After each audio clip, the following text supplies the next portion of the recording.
28 సంవత్సరాల experience evidence based గల ఆయుర్వేదిక multi speciality hospital KSUSC hospital మన హైదరాబాద్లో.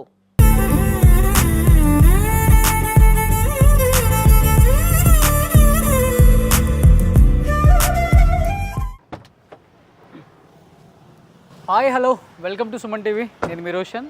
సో ప్రజెంట్ మనం కోడంబాకంలో ఉన్నాం. అంటే ఒకసారి ఈ యాక్టర్ గురించి అంతా తెలుసుకున్న తర్వాత అంటే ఈ యాక్ట్రెస్ ఎందుకు ఇలాంటి ఒక ఇంట్లో ఉండాల్సి వస్తుంది అనేది కూడా చాలామందికి క్వశ్చన్ మార్క్ అనమాట. బట్ ఎస్, ఉండాల్సి వస్తుంది. ఎందుకంటే తను తీసిన సినిమాలు ఇలాంటి సినిమాలు కాదు. అండ్ 1995లో ప్లే గర్ల్ సినిమాతో సిల్వర్ స్క్రీన్కి పరిచయం అయిపోయిన తర్వాత ఎన్నో సినిమాలు అంటే సాఫ్ట్ కోర్ పోర్నోగ్రఫీ మూవీస్కి కేర్ ఆఫ్ అడ్రస్ అంటే షకీలా అని చెప్పుకోవచ్చు అనమాట. తను తీసిన సినిమాలు థియేటర్లో రిలీజ్ అవుతున్నాయి అంటే పెద్ద పెద్ద హీరోస్ కూడా రిలీజ్ డేట్లు మార్చుకున్న రోజులు మనం ఎన్నో చూసాం. అండ్ మలయాళంలో ఆమె ఎంత పెద్ద పాపులర్ స్టార్ అందరికీ తెలిసిందే. కానీ చెన్నైలో పుట్టి కేరళలో అంత పెద్ద స్టార్గా ఎదగటం పక్కన పెడితే ఆ తర్వాత తను సౌత్ ఇండియాలో కూడా చాలా పెద్ద స్టార్గా ఎదిగి సో ఇలాంటి సినిమాలు తీసుకుంటూ ఎదిగి కానీ 2002లో ఒకసారి స్టేట్మెంట్ ఇచ్చారు, ఇప్పటి నుంచి నేను ఇలాంటి బీ గ్రేడ్ సినిమాలు తీయను అని చెప్పేసి. తర్వాత అన్నీ కూడా మన కొంతమంది హీరోల సినిమాలలో మంచి మంచి క్యారెక్టర్స్ వేసినప్పుడు కూడా షకీలా అంటే ప్రతి ఒక్కరి మైండ్లో మెదిగే ఒకే ఒక అంశం ఏంటంటే బ్లూ. అంటే ఒక రకంగా చెప్పాలంటే అలాంటి సినిమాలు తీసినప్పుడు కూడా షకీలా అంటే అలాంటి సినిమాలు తీస్తుంది, అలాంటి వ్యక్తే అని అందరి మైండ్లో పడిపోయింది. కానీ ఆమె వెనకున్న ఇంకొక చీకటి కోణం అనేది చాలా మందికి తెలియదు. తన కుటుంబం కోసం, తన వాళ్ళ కోసం, తను ఎదగటం కోసం ఇండస్ట్రీలో ఏదో ఒక విధంగా తను ఆ రోజు తీసుకున్న ఒక డిసిషన్తో సో షకీలా గారు అంటే అందరికీ కొంతమంది మర్యాద లేకుండా కూడా మాట్లాడతారు. కానీ నిజంగా ఆమె లైఫ్ స్టైల్ తెలుసుకున్న తర్వాత నాకు చాలా బాధ అనిపించింది. అంటే ఆమె పడ్డ కష్టాలు అన్నీ ఇన్ని కాదు. తర్వాత కూడా మనకి 2013లో షకీలా ఆత్మకథ అని తన బయోగ్రఫీ కూడా రిలీజ్ అవ్వడం జరిగిందనమాట. తర్వాత ఆమె పాలిటిక్స్లోకి వచ్చేసారు, ఇండియన్ నేషనల్ కాంగ్రెస్లో మెంబర్ అయిపోయారు. అండ్ చూసుకుంటే మనకి తర్వాత తను తీసిన సినిమాలు చూస్తూ ఉంటే చాలామందికి తన మీద ఒక ఆలోచించే విధానం మారిపోయిందనమాట. సో అంటే కేవలం ఇలాంటి సినిమాలు మాత్రమే కాదు, ఎలాంటి సినిమాలని తీయగలదు. సో ఒకానొక టైంలో ఆమె సినిమా కోసం థియేటర్ల ముందు వెయిట్ చేసిన ఎంతోమంది ప్రేక్షకులు అంటే ఒక రకంగా చెప్పాలంటే ప్రేక్షకుల మదిని కొల్లగొట్టారు. అండ్ ప్రేక్షకులకి ఆనందాన్ని, వినోదాన్ని ఇచ్చారు షకీలా గారు. బట్ పెద్ద కోటల్లో ఉంటారు షకీలా గారు, చాలా సినిమాలు చేశారు, బాగా సంపాదించారు. ఆమెకేంటి అనుకునే వాళ్ళకి కూడా ఆమె వెనక ఇంకొక కోణం ఉంది. ఆర్థికంగా కూడా చాలా ఇబ్బందులు పడుతున్నారని అక్కడ ఇక్కడ చెప్తుంటే నేను విన్నాను. కానీ తాను ఎప్పుడు కూడా ఇలా చేయి చాచలేదనమాట. ఉన్న దాంట్లోనే తనకున్న టాలెంట్తోనే ఏదో ఒక పని చేసుకుంటూ తను లైఫ్ లీడ్ చేస్తున్నారు. కానీ ఎప్పుడూ కూడా నేను ఇబ్బంది పడుతున్నానని చెప్పేసి ఒకళ్ళ ముందుకు వచ్చి చేయి చాచి అడగలేదు. ఈవెన్ నేను కూడా 2 సార్లు 3 సార్లు ఫోన్ చేసినప్పుడు కూడా ఎస్ ఫైనాన్షియల్ ప్రాబ్లం ఉంది, ఉన్నప్పటికీ కూడా నాకు వయసు ఉంది, టాలెంట్ ఉంది, ఏదో ఒక విధంగా నేను ముందుకు వెళ్ళగలను, నా బతుకు కోసం, నేను ఇల్లు రెంట్ కట్టుకోవడం కోసం, నా ఫుడ్ కోసం ఏదో ఒక విధంగా నేను సర్వైవల్ అవుతాను. కానీ ఒకళ్ళ ముందు చేయి చాచాలంటే నాకు చిన్నతనంగా ఉందని కూడా 2-3 సార్లు అనడం జరిగింది.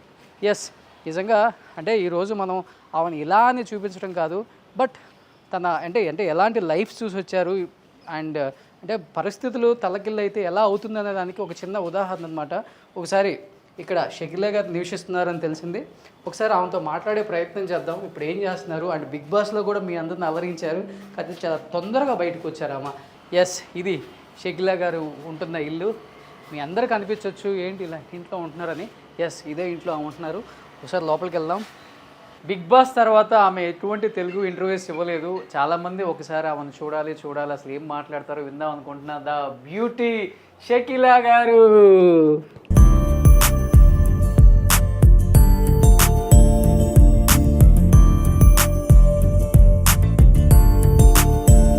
ఎలా ఉన్నావు? Super great. How are you madam? Very good.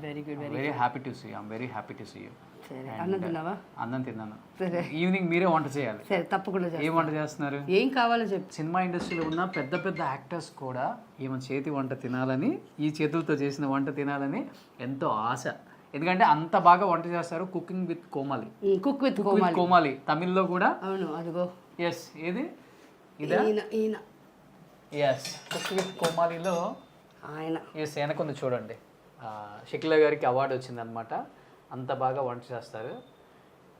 ఎలాంటి ఇంట్లో ఉంటున్నాం అని కాదు, ఎంత సంతోషంగా ఉన్నది చాలా ఇంపార్టెంట్. అది ఆమెకు ఉందన్నమాట.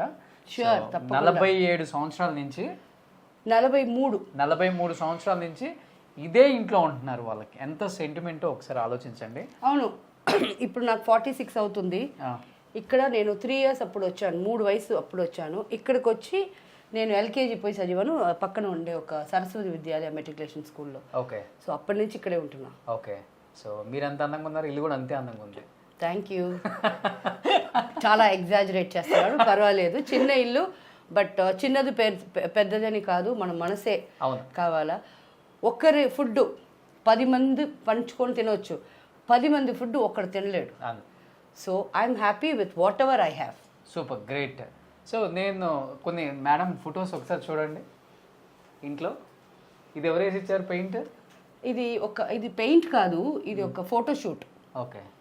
నాకు మీ ఇంట్లోకి రాగానే బాగా నచ్చేది అది అక్కడ ఉన్న ఫోటో. కరెక్ట్గా 20 వయసు ఆ ఫోటో తీసేటప్పుడు. ఓకే. అప్పటికి ఎంటర్ అయ్యారు? ఎంటర్ అయ్యి మా డాడీతో ఏడిసి నాకు ఒక ఫోటోషూటు శంకర్ సత్యమూర్తి, శివ సత్యమూర్తి అని తీశాడు. అప్పుడు పెద్ద పెద్ద ఆర్టిస్టులకి తనే ఫోటోషూట్ చేస్తారనమాట. అప్పటికి నాకు 20,000 అయింది అది చేసేదానికి. డాడీతో ఏడుపు నాకు. ఇది పెయింటింగ్, ఇది నాకు ఒక ఫ్యాన్ గిఫ్ట్ ఇచ్చాడు, బట్ ఈ ఆల్బమ్ రెడీ చేసేదానికి. సో అది లాస్ట్ డాడీ ఇది. సో అప్పుల్లో మలయాళం ఫ్యాన్స్ని ఇది కాదు, ఇది మనం సాయిరామ్ దాసరి చేసిన షకీలా రాసిన మొట్టమొదటి కుటుంబ కథా చిత్రం. ఓ ఇదేనది. అది ఓకే. తర్వాత 2013 మీ బయోగ్రఫీ ఏదో వచ్చింది. 13th కాదు, ఇప్పుడు వచ్చింది, ఒక 5 years బ్యాక్. రిచా చెడ్డా చేసింది. పిక్చర్ సరిగా పోలా, ఎందుకంటే ఫిల్మ్లో వచ్చి చాలా ఎథిక్స్ కోసం, కమర్షియల్ ఎథిక్స్ కోసం చాలా మార్చారనమాట. దాంట్లో నాకు ఉండేదంతా సిస్టర్స్ అది కాదు చేసుకున్నట్టు. అది నిజమే, ఒక్క సిస్టర్ అది చేసింది. బట్ నాకు బ్రదర్స్ ఉన్నారు, 3 బ్రదర్స్. మేము 3 సిస్టర్స్. నాకన్నా ముందు పుట్టిన అక్క చనిపోయింది. సో ఇవన్నీ డీటెయిల్గా నేను నా బుక్లో ఇస్తే అవన్నీ చేయలే, వేరే వేరే చేశారు. ఫిల్మ్ చూసి బయటకు వచ్చినప్పుడు నేను చెప్పాను, ఇలా చెప్పేసి వచ్చాను పోదు ఫిల్మ్ అని. బికాస్ నేను అన్నీ అడిగారు, అన్నీ చేశారు, బట్ ఫిల్మ్ అవుట్పుట్ నేను చూసినప్పుడు I was not happy. And నా ఫిల్మ్కే సూపర్ అని నేను చెప్పేసి రావాలి, నేనే పోదని చెప్పేసి. బికాస్ మీరందరూ ఉన్నారు ఇక్కడే, నా ఫ్రెండ్స్ ఉన్నారు, మా ఫ్యామిలీ ఉంది, అందరూ ఉన్నారు. ఇప్పుడు ఇలాగా దాంట్లో లేని విషయం పెడితే ఎవరు ఒప్పుకుంటారు? నవ్వరా నన్ను చూసి? సో ఆ ఫిల్మ్ బాగా పోలేదు. ఓకే. సో మీరు ఒక దాంట్లో చెప్పారు అండ్ నేను విన్నాను, ఇది ట్రాన్స్జెండర్స్ని మీరు అడాప్ట్ చేసుకున్నారు మీరు పిల్లల్లాగా. అవును, ఇది దీంట్లోనే ఉంటుంది. ఇది మేము బ్యాంకాక్ వెళ్ళాము ఫస్ట్. అంటే నేను చాలాసార్లు వెళ్ళాను. ఇది తంగం, నా కూతురు. సో పులి చూడు, వాడికి ఇది ఎంత ధైర్యం. ఏజ్ ఎప్పుడు తింది మీరు అడాప్ట్ చేసుకున్నారు? వీడికి అప్పుడు 19, ఇప్పుడు హీస్ 31. ఓకే.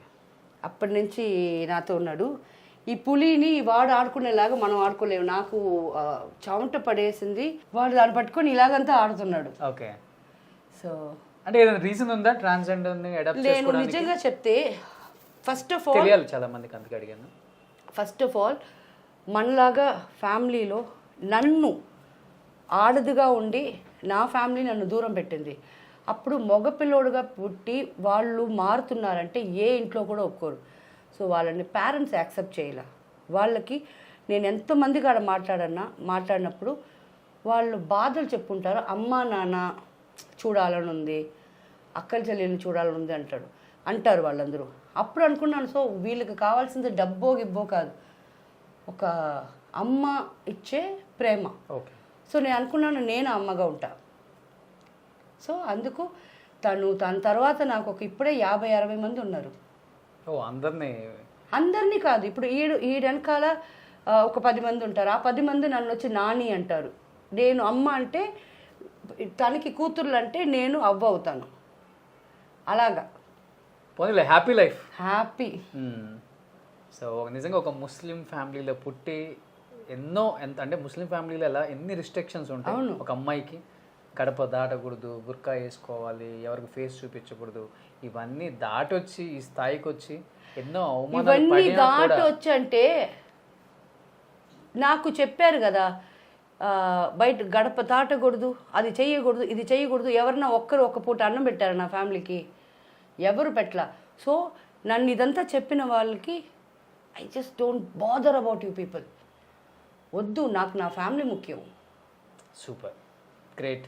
సో నిజంగా చెప్తున్నాను, చాలా పెద్ద పెద్ద ఇల్లులు చూపించాను నేను, బట్ ఆమె ఈ ఇల్లు చూపించేటప్పుడు కూడా ఎక్కడ అబ్జెక్షన్ చెప్పలేదన్నమాట. ఇంత చిన్న ఇల్లా ఇదని ఏమన్నా అనుకుంటారో ఏమీ లేదు. తన లైఫ్ స్టైల్ ఎలా ఉందో, తను ఎలా ఉన్నారో ఫస్ట్ నుంచి ఇప్పటి వరకు అలానే ఉన్నారు. అండ్ దాన్ని సంపాదించింది ఏ రోజు కూడా నాకు పోయిందే, నేను మంచి పెద్ద కోటల్లో ఉండలేదే, పెద్ద కార్లలో తిరగలేదన్న చిన్న బాధ కూడా లేదు. ఎన్నో ఇయర్స్ నుంచి చూసినాను తన్ని, ఇలానే నవ్వుతున్నారు, ఇంతే హ్యాపీగా ఉన్నారు. ఏ రోజుకి కూడా ఇలా పెట్టడమే కానీ ఇలా చేయి చాచను నేను అని నాకు చాలాసార్లు చెప్పారు. నిజంగా అలా ఉన్నారు కాబట్టి మిమ్మల్ని ఇంత దూరం తీసుకొచ్చారు. ఇప్పటికీ ఒక 10 మందికి హెల్ప్ చేయటమే కానీ అన్నం పెట్టి పంపిస్తారు ఎవరు వచ్చినా కానీ, ఆమె వంట చేస్తారు. అంటే ఎవరికి ఉంటుంది ఇలాంటి మంచి గుణం? సో లైఫ్లో అన్నీ చూసి వచ్చినా కానీ ఇలా ఉండటం, ఇంత డౌన్ టు ఎర్త్గా ఉండటం. ఎవరిని అడిగినా కానీ ఇండస్ట్రీలో నాకు ఇంత కష్టం ఉంది, నాకు ఒక ఇల్లు ఇవ్వండి, సొంత ఇల్లు లేదు చెన్నైలో, హైదరాబాద్లో అయినా ఇవ్వండి అంటే మీకు నేను ఇస్తాననే వాళ్ళు 100 మంది ఉంటారు. అవునాలే? తర్వాత వాళ్ళే వచ్చి కూర్చుంటారు దాంట్లో. మగవాళ్ళు కాడ ఈ మైనస్ కూడా ఉంది. అవునా? అవును, చూడటం ఎందుకు మనకు తెలీదా? ఏదన్నా ఇస్తానని చెప్తేనే ఇక్కడే వచ్చి కూర్చుంటారు. ఇంకా ఇచ్చేస్తే ఏమైపోద్ది? వాళ్ళకి ఇలా కూర్చోవాలి పిల్లిలాగా. ఎప్పుడు వస్తున్నారు సార్, మీకు వంట చేయాలా సార్?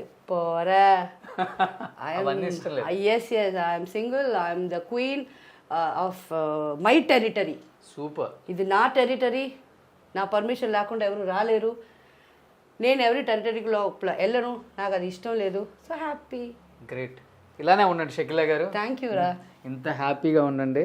సో దేవుడు మిమ్మల్ని ఎప్పుడు సంతోషంగానే ఉంచుతారు. టైంకి మీకు ఏం కావాలో అన్ని అందిస్తూనే ఉన్నారు ఆయన. Definitely yes. అది చాలా గొప్ప అనుకోవచ్చు. సో మీకు మీరు ఎన్ని మంచి పనులు చేస్తే దేవుడు అంత మంచి పని మీకు చేస్తున్నారు. No problem, be happy. Okay, 10 మందికి పెట్టే స్థాయిలోనే ఉండాలని మనస్ఫూర్తిగా కోరుకుంటున్నాను. Thank you so much. ఇంటికి పిలిచి మరీ మమ్మల్ని గౌరవించి ఇంటర్వ్యూ ఇచ్చి ఆతిథ్యం ఇచ్చి సాయంత్రం మంచి వంట చేస్తారు, వస్తాం మేము. సుమన్ టీవీలో మీ పర్సనల్ అండ్ బిజినెస్ ప్రమోషన్స్ కోసం కింది నెంబర్కి కాంటాక్ట్ చేయండి.